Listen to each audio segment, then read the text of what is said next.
দর্শক, আপনাদের সবাইকে শুভেচ্ছা, আমন্ত্রণ। রাতের বাংলাদেশের শুরুতেই জানাবো শিরোনাম। বন্যায় এখন পর্যন্ত ২৭ জনের প্রাণহানি। আজ আবারও পানি বেড়েছে লক্ষ্মীপুর, নোয়াখালীতে। ফেনীর ৬ উপজেলায় উন্নতি হলেও তলিয়ে আছে এখনো রাস্তাঘাট, ঘরবাড়ি। আমরা তো ঘর দুয়ারে থাকবার মতন আঙ্গ কোনো ক্যাপাসিটি দেখি না। কিরমুরে ভাই কি কামু ভাই আর খাইবার মতন তো নাই রে ভাই। আমরা কেন কালে আসে না, কেউ চায় না, কিছু সহযোগিতা করতে রাজি না। দুর্গত এলাকায় ত্রাণ নিয়ে সমন্বয়হীনতার অভিযোগ। খাবার ও বিশুদ্ধ পানির সংকট। বন্যা পরবর্তী পুনর্বাসন প্রক্রিয়াকে গুরুত্ব দেওয়ার তাগিদ।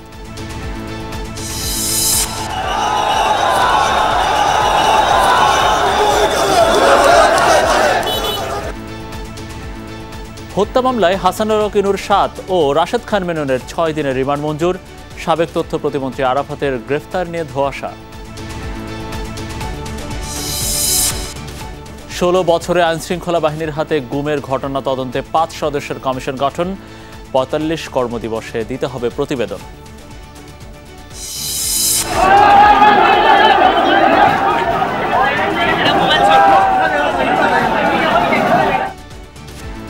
বিরতি দিয়ে আবারও সংঘর্ষ হবিগঞ্জের মিরপুর ইউনিয়নে। ২০ গ্রামের ছড়িয়েছে মারামারি। বিবাদের কারণ জানা যায়নি এখনো। সক্ষমতার চেয়ে কম উৎপাদন হচ্ছে শিল্প কারখানাগুলোতে। ক্ষতি পোষাতে প্রায় ২,০০০ কোটি টাকা ঋণ চান পোশাক মালিকরা। এছাড়াও রাতের বাংলাদেশে থাকছে, বাংলাদেশি এক ছাত্রীকে ফেরত পাঠালো আসামের একটি শিক্ষা প্রতিষ্ঠান। ফেসবুকে ভারত বিরোধী পোস্টে রিয়াকশন দেওয়ার অভিযোগ।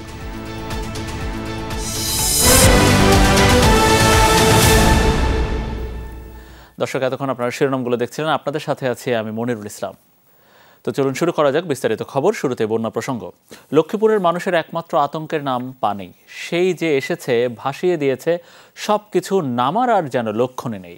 ফেনী, নোয়াখালী থেকে নেমে আসা পানিতে নতুন করে প্লাবিত হচ্ছে লক্ষ্মীপুরের আরও এলাকা।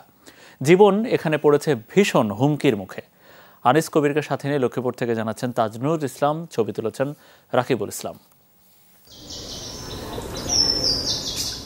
ভীষণ রকম অভিমান করে বসে আছে কপতি। অভিমান যে ভাঙাবে সেই কপত বসে খানিক দূরে। জলবন্দি এই সময়ে হয়তো সেও দারুণ বিরক্ত। তাদের দেখভাল করা বাড়ির মালিক ঘর ছেড়েছেন আরও দিন কয়েক আগে। ৩ সন্তানের জননী সালেহা বেগম দিনভর মন খারাপ করে বসে থাকায় আপাতত তার কাজ। আতঙ্ক, দুশ্চিন্তা, এই বুঝি ঘরে ঢোকে পানি। কই ঘরের সামনে এটা তো উঠানের মধ্যে যদি এত পানি হয়, ঘরে কোন সময় পানি চলে গিয়ে, এই চিন্তা আর কি সবসময়। সরকারি হিসাব বলছে লক্ষ্মীপুরের ৯০% এলাকা এখন প্লাবিত। প্রতিদিন বন্যার তীব্রতা বাড়ছে নিয়ম করে।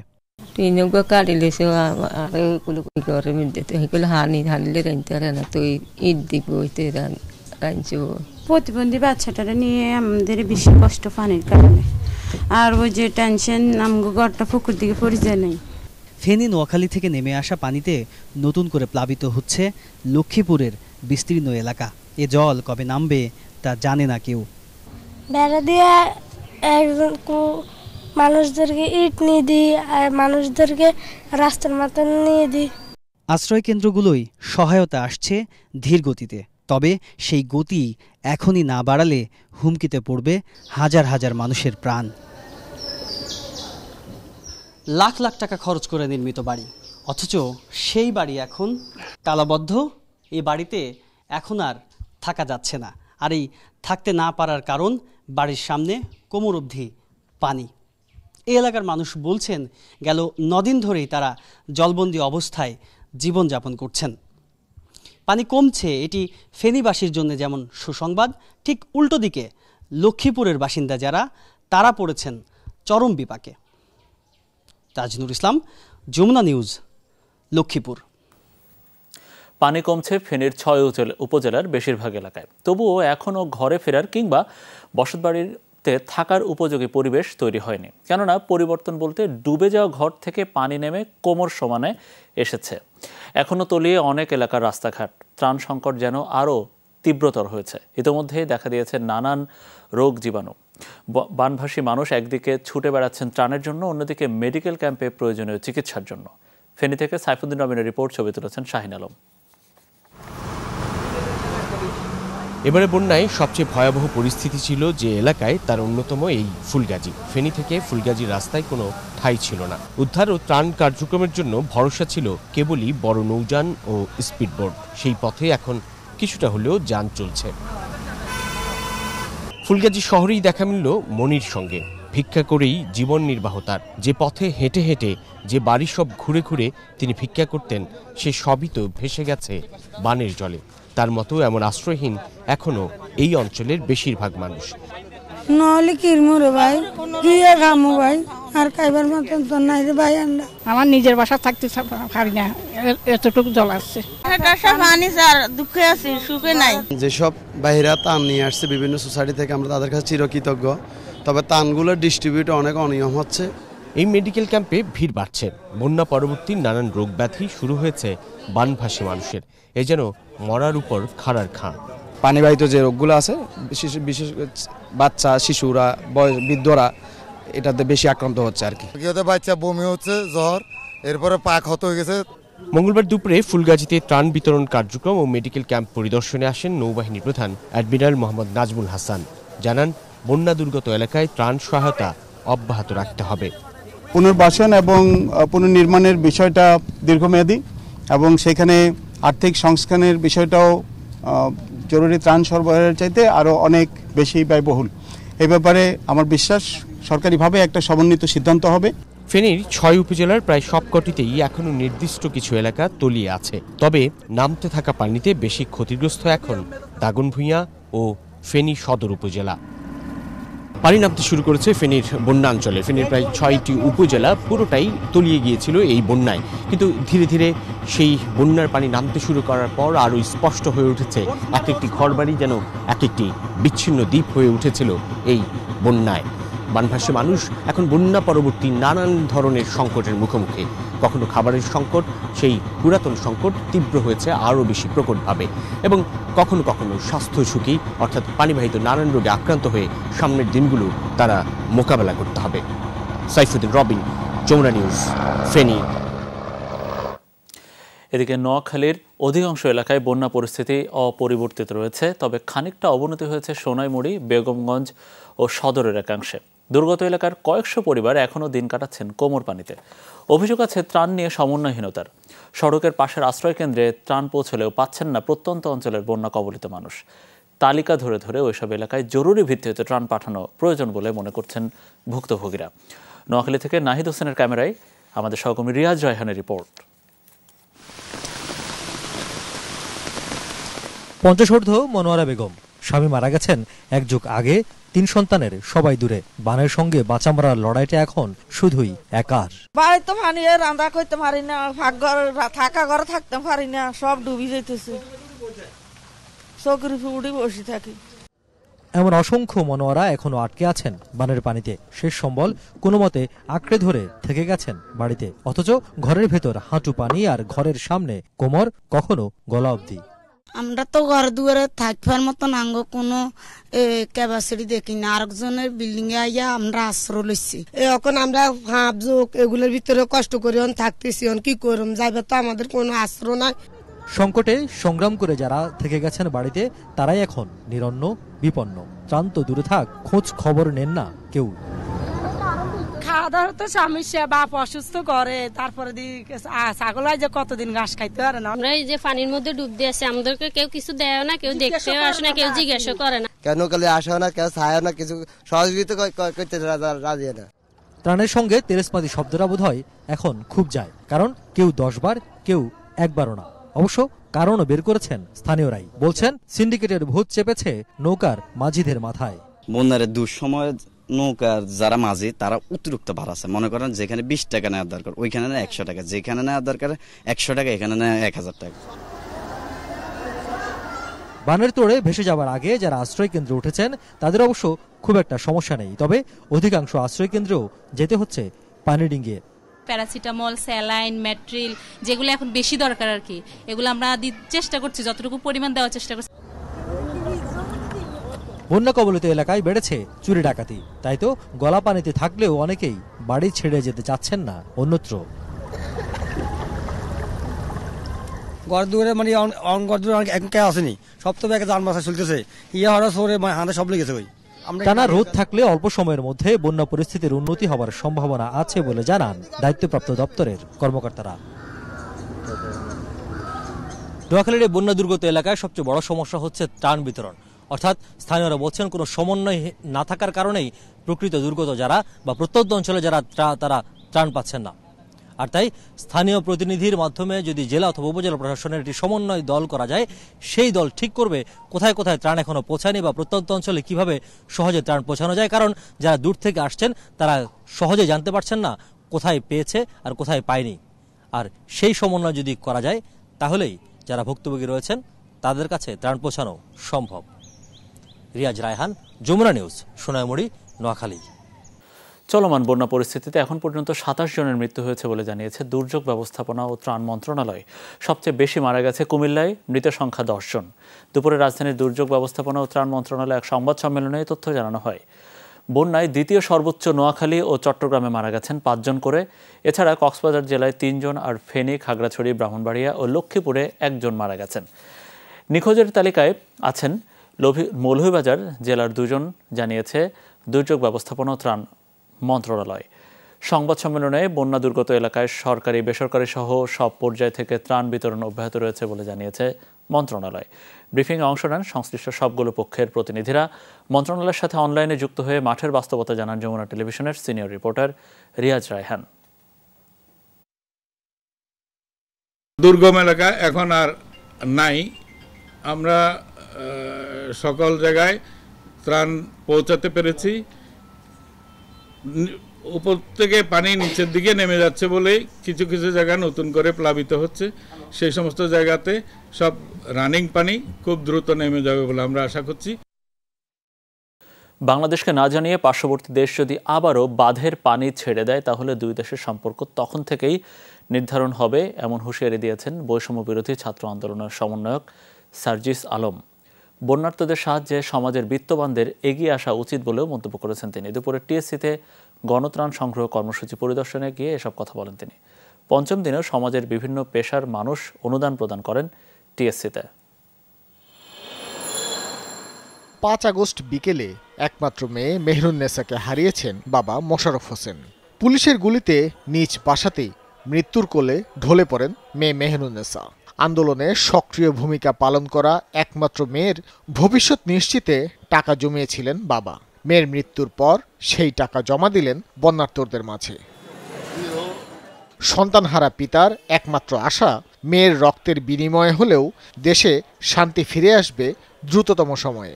এখানে আসছে, আমি কিছু ডোনেশন করলাম আমার মেয়ের নামে, টাকা দিলাম আমি এখানে যেন বন্যা সাহায্য করার জন্য, এর মাধ্যমে আমার মেয়েটার নাম যেন একবারে মিশা না যায়, গুমসুম না হয়ে যায়, যেন আপনাদের লিস্টে থাকে। এই জন্য আপনাদের সাথে কথা কওয়া। ঢাকা বিশ্ববিদ্যালয়ের ছাত্র শিক্ষক কেন্দ্রের প্রত্যেকের অনুদানই যেন এক একটি গল্প। এই যেমন মাত্র 3 দিনে নীলফামারী শহরের বিভিন্ন সড়কে দাঁড়িয়ে 1.5 লক্ষ টাকা সংগ্রহ করেছেন 5 তরুণ। আমরা 3 দিন লাগছে আমাদের উঠাইতে।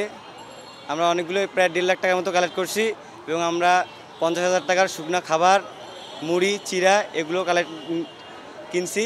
কষ্ট হলেও আমাদেরকে আনন্দ লাগতেছে যে আমরা এই বন্যা ক্ষতিগ্রস্ত মানুষের পাশে দাঁড়াতে পেরেছি। 6ষ্ঠ দিনেও বিভিন্ন পেশার মানুষ নিজেদের সামর্থ্যের সবটুকু দিয়ে বন্যার্তদের পাশে থাকার জন্য এগিয়ে আসেন।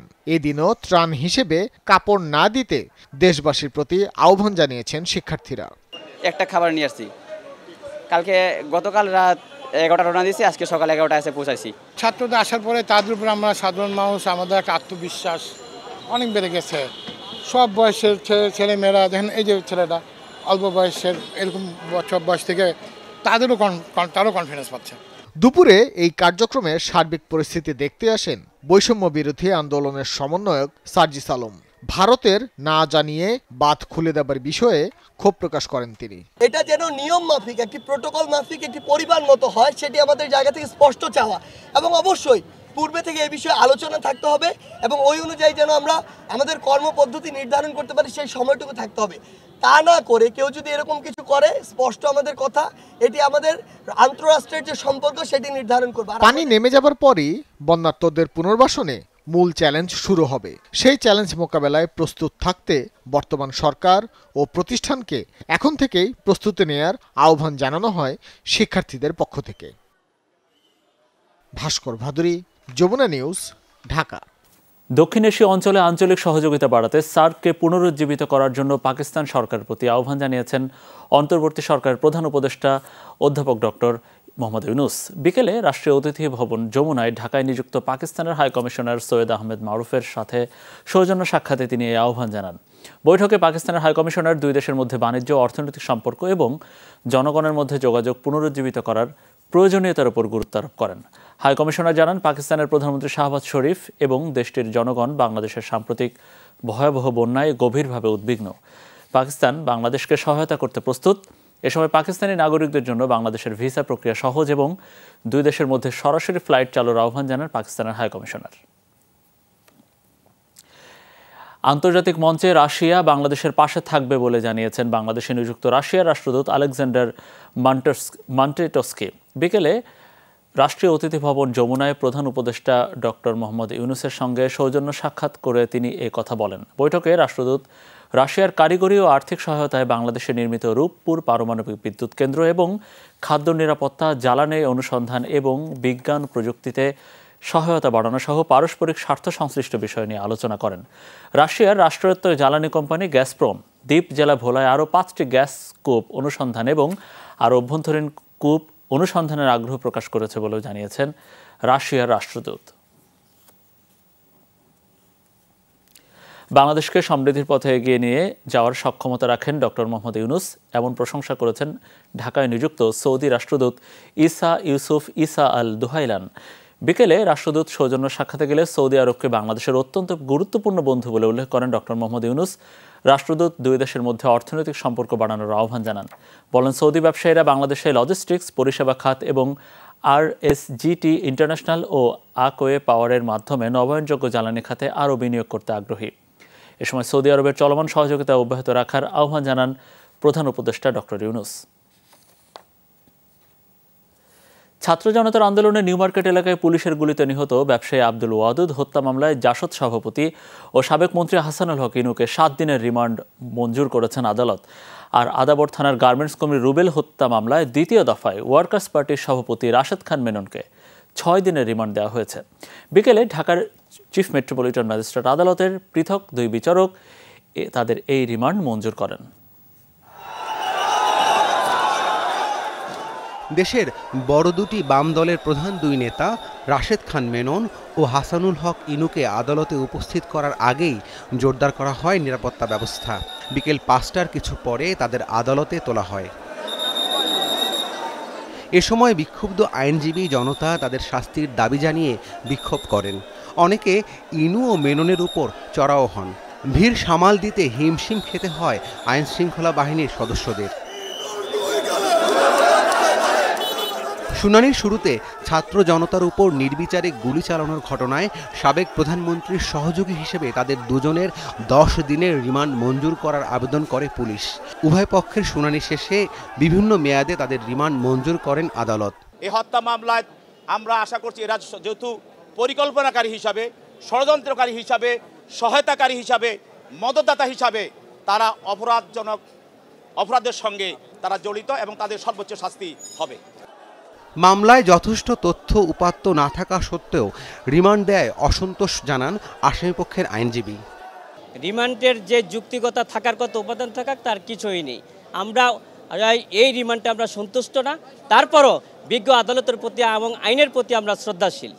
এর আগে নিউ মার্কেট থানার আব্দুল ওয়াদুদ হত্যা মামলায় 5 দিনের রিমান্ডে ছিলেন ওয়ার্কার্স পার্টির সভাপতি রাশেদ খান মেনন। রাব্বি সিদ্দিকী, যমুনা নিউজ, ঢাকা। সাবেক তথ্য সম্প্রচার প্রতিমন্ত্রী মোহাম্মদ এ আরাফাতকে আটক করা হয়েছে বলে একটি খবর ছড়িয়ে পড়েছে, তবে আইনশৃঙ্খলা রক্ষাকারী বাহিনীর দায়িত্বশীল কেউ এর সত্যতা নিশ্চিত করেনি। ফলে আটকের বিষয়টি নিয়ে সৃষ্টি হয়েছে ধোঁয়াশা। ঢাকা মেট্রোপলিটন পুলিশের গণমাধ্যম ও জনসংযোগ শাখা থেকে জানানো হয়েছে, এখন পর্যন্ত তাকে আটকের তথ্য পাওয়া যায়নি। এদিকে বিভিন্ন গণমাধ্যমের খবরে বলা হয় রাজধানীর গুলশান এলাকা থেকে আলী আরাফাতকে আটক করা হয়েছে। তবে এই খবরের সত্যতা জানতে ডিবি ও ডিএমপির গুলশান বিভাগে যোগাযোগ করা হলে সংশ্লিষ্ট কর্মকর্তারাও এ বিষয়ে কোনো তথ্য জানাতে পারেননি। গত 5 আগস্ট শেখ হাসিনা সরকারের পতনের পর থেকে আওয়ামী লীগের অন্য নেতাকর্মীর মতো আরাফাতও পলাতক রয়েছেন। তিনি 2023 সালের 2 জুলাইয়ে ঢাকা 17 আসনের উপনির্বাচনের প্রথমবার সংসদ সদস্য নির্বাচিত হন। এরপর গত 7 জানুয়ারি নির্বাচনে আবারও বিজয়ী হন নৌকা প্রতীকে। গেল 16 বছরের আইনশৃঙ্খলা বাহিনীর হাতে যত গুমের ঘটনা ঘটেছে তার তদন্তে কমিশন গঠন করেছে সরকার। সন্ধ্যায় বিচারপতি মইনুল ইসলাম চৌধুরীর নেতৃত্বে 5 সদস্যের এই কমিশন গঠন করা হয়। বিচারপতি মইনুল ইসলাম চৌধুরী ছাড়াও কমিশনে আছেন অবসরপ্রাপ্ত বিচারপতি ফরিদ আহমেদ শিবলি, মানবাধিকার কর্মী নূর খান, সাজ্জাদ হোসেন ও ব্র্যাক বিশ্ববিদ্যালয়ের শিক্ষক নাবিলা ইদ্রিস। কমিশনকে আগামী 45 কার্যদিবসের মধ্যে সরকারের কাছে তদন্ত প্রতিবেদন জমা দিতে বলা হয়েছে। মন্ত্রিপরিষদ সচিব মোহাম্মদ মাহবুব হোসেন স্বাক্ষরিত প্রজ্ঞাপনে বলা হয়েছে 2010 সালের 1 জানুয়ারি থেকে 2024 সালের 5 আগস্ট পর্যন্ত Bangladesh police, rapid action battalion, border guard Bangladesh, CID, পুলিশের বিশেষ শাখা, গোয়েন্দা শাখা, আনসার ব্যাটালিয়ন, জাতীয় নিরাপত্তা গোয়েন্দা সংস্থা, প্রতিরক্ষা বাহিনীর প্রতিরক্ষা গোয়েন্দা মহাপরিদপ্তর, কোস্টগার্ড সহ দেশের আইন প্রয়োগকারী সংস্থার সদস্যদের দ্বারা জোরপূর্বক গুম হওয়া ব্যক্তিদের সন্ধান শনাক্তকরণ এবং গুম হওয়ার কারণ নির্ধারণ করবে কমিশন। কমিশন ইনকোয়ারি অ্যাক্ট 1956 অনুসারে গুমের ঘটনার বিস্তারিত প্রতিবেদন সংশ্লিষ্ট কর্তৃপক্ষের কাছে দাখিল করবে এবং এ বিষয়ে সুপারিশ করবে। ছাত্র জনতার অভ্যুত্থানে ঘটা গণহত্যা তদন্তে জাতিসংঘকে সব ধরনের সহযোগিতা করবে বাংলাদেশ, জানিয়েছেন স্বরাষ্ট্র উপদেষ্টা অবসরপ্রাপ্ত লেফটেন্যান্ট জেনারেল মোহাম্মদ জাহাঙ্গীর আলম চৌধুরী। সচিবালয়ে জাতিসংঘের 3 সদস্যের প্রতিনিধি দলের সাথে বৈঠক শেষে একথা জানান তিনি। বলেন, জাতিসংঘ শান্তিরক্ষা মিশনে বাংলাদেশ থেকে আরও বেশি সৈন্য নেয়ার বিষয়ে আশ্বস্ত করেছেন প্রতিনিধিরা। তারা জানান বাংলাদেশের অবস্থান অক্ষুণ্ণ থাকবে। বৈঠক শেষে জাতিসংঘের হাই কমিশনার দপ্তরের এশিয়া প্রশান্ত মহাসাগরীয় অঞ্চলের প্রধান রোরি মুঙ্গোভেন জানিয়েছেন, অভ্যুত্থান চলাকালে সংঘটিত নৃশংসতা তদন্তের বিষয়ে ইতিবাচক আলোচনা হয়েছে। অন্তর্বর্তী সরকার, শিক্ষার্থী ও সাধারণ জনতা সবাই সহযোগিতা করছে বলেও জানিয়েছেন তিনি। আমরা তাদের অ্যাসিওর করছি যে কোনো ব্যাপারে যে কোনো ধরনের সাহায্য সহযোগিতা দরকার আমরা তাদের সাহায্য সহযোগিতা করব। ইউএন মিশনে আমাদের এখনও আমরা কিন্তু অনেক বেশি এবং বলতে ভবিষ্যতে এই বাংলাদেশে সবসময় যেন 1 নম্বরেই থাকতে পারে এই ব্যবস্থা তারা করবে। আন্দোলন চলাকালে যে হত্যাকাণ্ডের ঘটনা ঘটেছে সে বিষয়ে আমরা ইতিবাচক আলোচনা করেছি। আমাদের তথ্যানুসন্ধান বেশ ভালোভাবেই চলছে। ছাত্র জনতা, সরকার সবাই আমাদের কাজে সহায়তা করছে। হবিগঞ্জের বাহুবল উপজেলার মিরপুর ইউনিয়নে দুপক্ষের মধ্যে আজও ব্যাপক সংঘর্ষ হয়েছে। দেশীয় অস্ত্র নিয়ে অন্তত 20টি গ্রামের মানুষ মারামারিতে জড়িয়েছেন। আহত হয়েছেন শতাধিক মানুষ। সংঘর্ষ থামলেও এলাকার পরিস্থিতি এখনো থমথমে।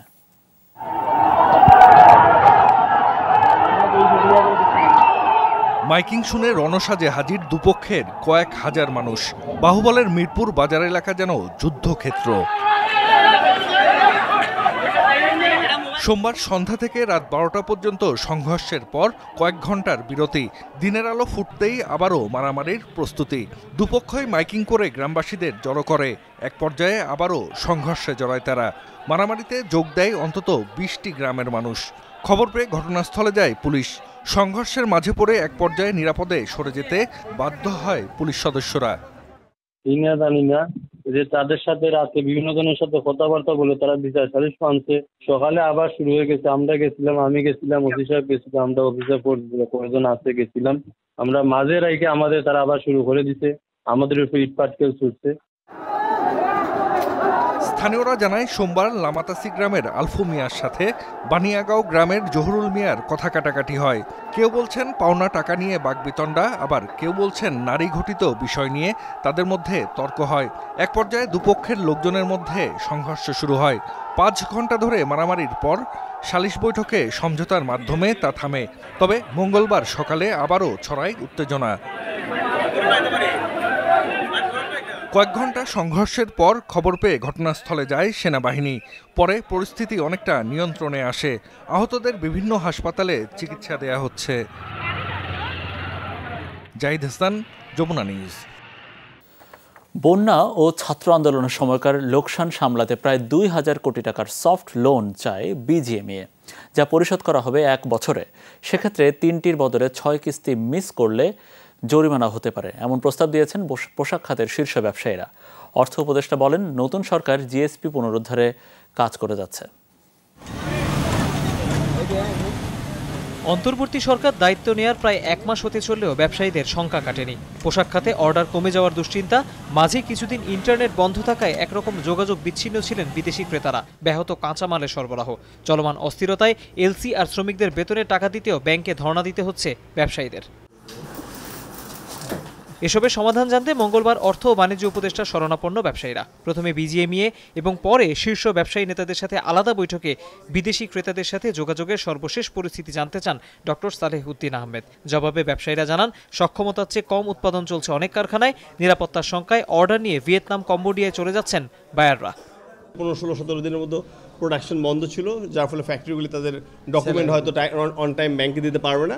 এই জন্যেই প্লাসের পাশাপাশি ফ্লাডের কারণে আমাদের 4-5 দিন অনেক এক্সপোর্ট যেতে পারে নাই, অন টাইম হয়তো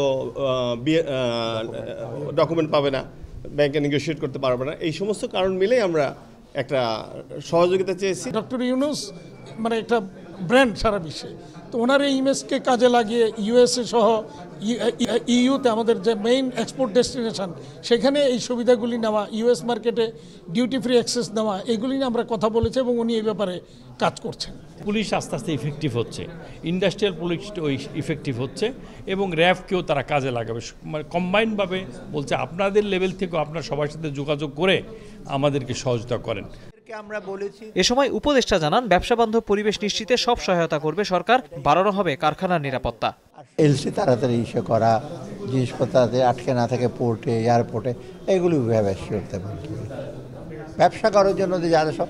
তবে আমি বলেছি এদেরকে, প্লিজ আপনারা ব্যবসা করবেন ট্রান্সপারেন্ট, সৎ হিসেবে, আন্ডার দ্য টেবল, কোনো ট্রানজ্যাকশন যেন না। এর আগে যুক্তরাজ্যের হাইকমিশনার সারাহ কুকের সাথে বৈঠক করেন অর্থ উপদেষ্টা। জানান, পাচার হওয়া অর্থ ফিরিয়ে আনতে সহায়তা করবে দেশটি।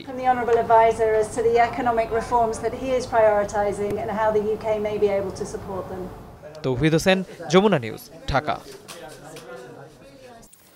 বানভাসীদের উদ্ধার ও চিকিৎসা সেবার পাশাপাশি ত্রাণ সহায়তা অব্যাহত রেখেছে সেনাবাহিনী, জানিয়েছেন সেনাপ্রধান জেনারেল ওয়াকরুজ্জামান। দুপুরে ফেনীর ছাগলনাইয়ার একটি আশ্রয়কেন্দ্র সহ পানিবন্দী বিভিন্ন এলাকা পরিদর্শন করেন তিনি। সে সময় সেনাপ্রধান বলেন, এরই মধ্যে পানিবন্দী ২১,০০০ মানুষকে দুর্গম এলাকা থেকে হেলিকপ্টারের মাধ্যমে উদ্ধার করা হয়েছে এবং তা অব্যাহত রয়েছে। এছাড়া বেশ কয়েকজন প্রসূতিসহ রোগীদের সিএমএইচ সহ বিভিন্ন হাসপাতালে নিয়ে চিকিৎসা সেবা ও ওষুধপত্র দেওয়া হচ্ছে। প্রায় ৯৬টা বোট, বিভিন্ন টিম এই সমস্ত জায়গায় যে ত্রাণ বিতরণ করছে। আর আমাদের বড় যে সমস্ত হেলিকপ্টারগুলো আছে, ওগুলো যে সমস্ত বড় বড় জায়গায়, ওখানে আমরা খাবার, ঔষধ ইত্যাদি আমরা ড্রপ করছি, আমাদের টিমগুলো ড্রপ করছি। ঢাকা বিশ্ববিদ্যালয়ের নতুন উপাচার্য ডক্টর নিয়াজ আহমেদ খান কাজে যোগ দিয়ে বলেছেন, প্রথম কাজ হবে বিশ্ববিদ্যালয়ের শিক্ষা কার্যক্রম শুরু এবং হলগুলোতে ন্যায্যতার ভিত্তিতে চালু করা। ছাত্র জনতার আন্দোলনে যারা জীবন দিয়েছেন এবং ত্যাগ স্বীকার করেছেন, তাদের প্রতি কৃতজ্ঞতা প্রকাশ করেছেন অধ্যাপক নিয়াজ। নানা জল্পনার পর ঢাকা বিশ্ববিদ্যালয়ের নতুন উপাচার্য হিসেবে দায়িত্ব নিয়েছেন ডেভেলপমেন্ট স্টাডিজ বিভাগের অধ্যাপক নিয়াজ আহমেদ খান। দেশের ক্রান্তি লগ্নে একেবারে সাদামাটাভাবেই দায়িত্ব নিলেন এই শিক্ষক। নবনিযুক্ত উপাচার্যকে স্বাগত জানান কর্মকর্তা কর্মচারী সহ বিভিন্ন বিভাগের শিক্ষকরা। পরে সাংবাদিকদের ভিসি ডক্টর নিয়াজ আহমেদ খান বলেন, শিক্ষার্থীরা যে ভরসা করে তাকে দায়িত্ব দিয়েছে তা আন্তরিকভাবে পালনের চেষ্টা করবেন। দেশের কিছু ভালো কাজ করার, আমাদের বিশ্ববিদ্যালয়ে একরকম অচলাবস্থা, আমাদের আপনাদের সবাইকে নিয়ে প্রথম যে দু একটা কাজ করতে চাই, সেটা হচ্ছে বিশ্ববিদ্যালয়ের একাডেমিক কার্যক্রম শুরু করা। তারা কিন্তু কঠিন রকম শারীরিক এবং মানসিক একটা ট্রমার মধ্যে দিয়ে গেছেন। আমাদের একটা প্রধান কাজ হবে মানুষের এই ট্রমাটা মোকাবেলা করবার জন্য সহযোগিতা করা। নিজেকে নির্দলীয় দাবি করে ভিসি বলেন ভবিষ্যতেও রাজনীতি করার ইচ্ছে নেই তার। কোনো দলীয় কর্মকাণ্ডের সাথে কোনো সময় জড়িত ছিলাম না, আর এই পরিণত বয়সে নতুন করে আবার দলীয় কর্মকাণ্ড শুরু করব এরকম কোনো ইচ্ছা কিংবা দূরবর্তী কোনো আকাঙ্ক্ষা আমার নেই। আমি পেশাজীবী মানুষ, যদ্দূর পারি আপনাদের সহযোগিতায় আমার নানা সীমাবদ্ধতার মধ্যে এই বিশ্ববিদ্যালয়ের আপনারা যেরকম সবাই আছেন আমাকে সাথে নিয়ে কাজ করার চেষ্টা করব। বিকেলে টিএসসিতে বৈষম্য বিরোধী ছাত্র আন্দোলনের ত্রাণ সংগ্রহ কার্যক্রম দেখতে যান ভিসি ডক্টর নিয়াজ। দেশের জন্য একটু ভালো কিছু করার যদ্দূর পারি এবং সেই সুযোগে আমাকেও শরিক করার জন্য আমি জানি আপনারা কি পরিমাণ উদয়স্ত পরিশ্রম করেছেন। আন্তরিকতার সাথে আপনাদের পাশে থাকতে রাজি আছি। আমি কোনোরকম লম্বা পরিকল্পনা নিয়ে পদ আঁকড়ে থাকার কোনো মানসিকতা নিয়ে আসিনি। ফারহানা ন্যান্সি, যমুনা নিউজ, ঢাকা। ফেসবুকে ভারত বিরোধী পোস্টে লাভ রিয়েক্ট দেয় বাংলাদেশি ছাত্রীকে ফেরত পাঠালো আসামের একটি শিক্ষা প্রতিষ্ঠান। এমনই অভিযোগ উঠেছে আসামের ন্যাশনাল ইনস্টিটিউট অব টেকনোলজি NITর বিরুদ্ধে। বাংলাদেশের ওই শিক্ষার্থীর নাম মায়েশা মেহজাবিন বলে জানা গেছে। তিনি আসামের শিলচরে অবস্থিত ন্যাশনাল ইনস্টিটিউট অব টেকনোলজির ইলেকট্রনিক্স অ্যান্ড কমিউনিকেশন বিভাগের শিক্ষার্থী। ভারতীয় গণমাধ্যমের দাবি, সম্প্রতি বাংলাদেশ থেকে করা একটি ভারত বিরোধী পোস্টে লাভ রিয়াক্ট দিয়ে সমর্থন জানান তিনি। এরপরই সোমবার থেকে তাকে দেশে ফেরত পাঠায় কর্তৃপক্ষ। তবে ভারতীয় পুলিশের দাবি, বাংলাদেশের প্রশাসনের সাথে আলোচনা করে দেশে ফেরত পাঠানো হয়েছে ওই শিক্ষার্থীকে। আসামের ওই প্রতিষ্ঠানটিতে বর্তমান 70 জন বাংলাদেশি শিক্ষার্থী পড়াশোনা করছেন। দর্শকেরা, এই ছিল আমাদের রাতের বাংলাদেশের আয়োজন। এতক্ষণ আমাদের সাথে থাকার জন্য আপনাদের সবাইকে অনেক অনেক ধন্যবাদ।